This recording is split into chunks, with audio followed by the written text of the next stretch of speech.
An ABC News exclusive interview with V.Stiviano, the woman at the center of the Donald Sterling controversy, speaking out about the firestorm sparked by a taped conversation between her and the billionaire LA Clippers owner. In the face of the scandal, she's been hiding behind a visor until now. She sat down with ABC's Barbara Walters for the first time just a short while ago.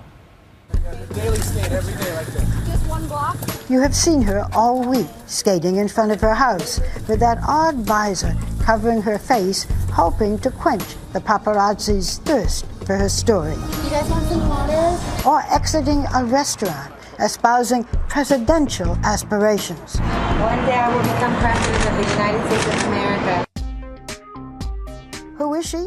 She is 31-year-old V.Stiviano, the woman often at Sterling's side at Clipper games, and she is nearly 50 years his junior. I'm his confidant, his best friend, his silly rabbit. Tonight, V.Stiviano speaking for the first time. Our relationship started off me working for Mr. Sterling and his nonprofit organization, the Donald T. Sterling Foundation, and it's evolved to so much more, on a level in which it's become a big scandal. It became a scandal. Yes. Yeah, why? How and why doesn't even matter anymore. It's here. And some things needed to be brought to the light. The woman at the center of the Donald Sterling controversy, the billionaire's confidant, heard first on these tapes. Yeah, it bothers me a lot that you want to broadcast that you're associating with black people. Do you know that you have a whole team that's black that plays for you? Do I don't? I support them and give them food and clothes and cars and houses. Racist comments from LA Clippers owner that rocked the nation and may cost him what he loved most. I am banning Mr. Sterling for life. But now, V.Stiviano is defending him. Is Donald Sterling a racist? No, I don't believe it in my heart. Have you heard him say derogatory things about minorities in general and blacks in particular? Absolutely. You've heard him say derogatory things? Yes. Don't they sound racist to you? I think the things he says are not what he feels. Anyone can say anything in the heat of the moment. Not everybody makes alleged racist remarks in the heat of the moment. Sometimes in the heat of the moment you say things that you mean. That you mean. Or that you feel. Yeah. Explain how he says these things. I think Mr. Sterling's from a different generation than I am. I think he was brought up to believe those things. What things? Segregation, whites and blacks. He was brought up to believe these believe in his own way, and they're ingrained in him, deep and rooted in his body and in his mind. But through his actions, he's shown that he's not a racist.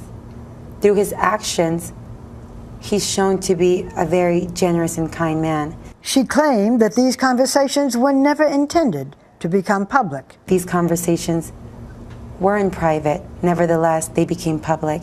And because they did, a lot of people have been hurt by it. His wife, his children. So how did they come to light? These things that he said to you were recorded. Did you know that? Yes, I recorded them. But how did they become public information?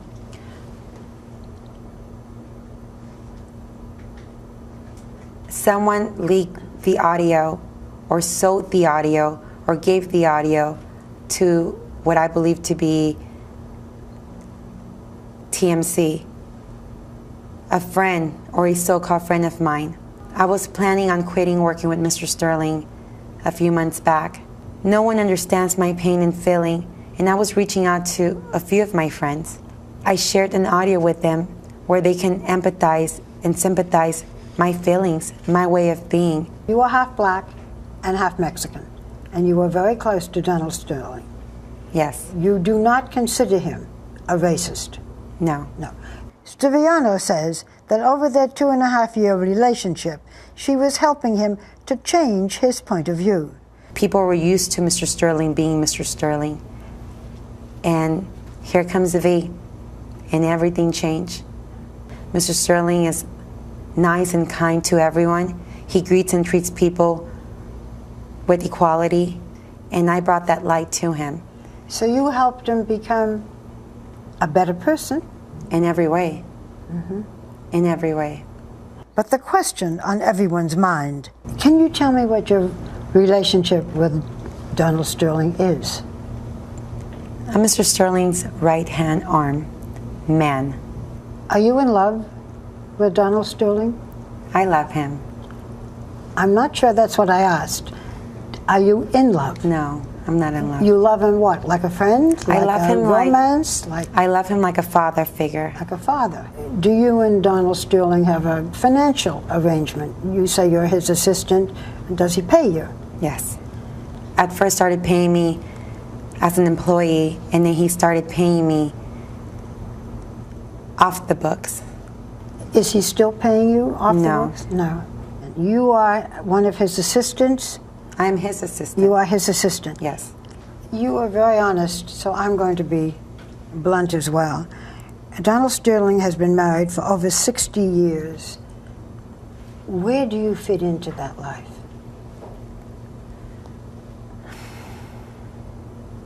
I don't. Mr. Sterling's marriage is Mr. Sterling's marriage and relationship. I'm not part of that life. What's the biggest misconception about you? That I'm a mistress or a whore or a woman of the night. People have seen you walking with a visor. Why the visor? I'm hurting. I'm in pain. It hurts to see someone that you care about hurting. It hurts to see people speculate, assume, say, throw darts at you when they don't know you, when they don't know your story, when they don't know the truth, all based on hearsay and assumptions. It hurts. She was with Sterling just moments before she sat down with me. Miss Stiviano, you just left Donald Sterling.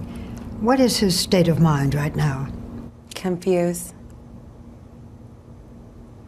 I think he feels very alone, not truly supported by those around him, tormented, emotionally traumatized. From what? From everything. I think he's highly more traumatized and hurt by the things that he said himself. I think he can't even believe or understand sometimes the things he says. Do you think that Donald Sterling should apologize? Absolutely. Will he apologize? Only God knows. What advice are you giving Donald Sterling now? I just want him to come to his senses. I want him to believe it and feel it and to genuinely feel apologetic to the world. I'm giving him the advice that he should apologize to the nation, to the world, for his racist remarks. For Nightline, I'm Barbara Walters in Los Angeles.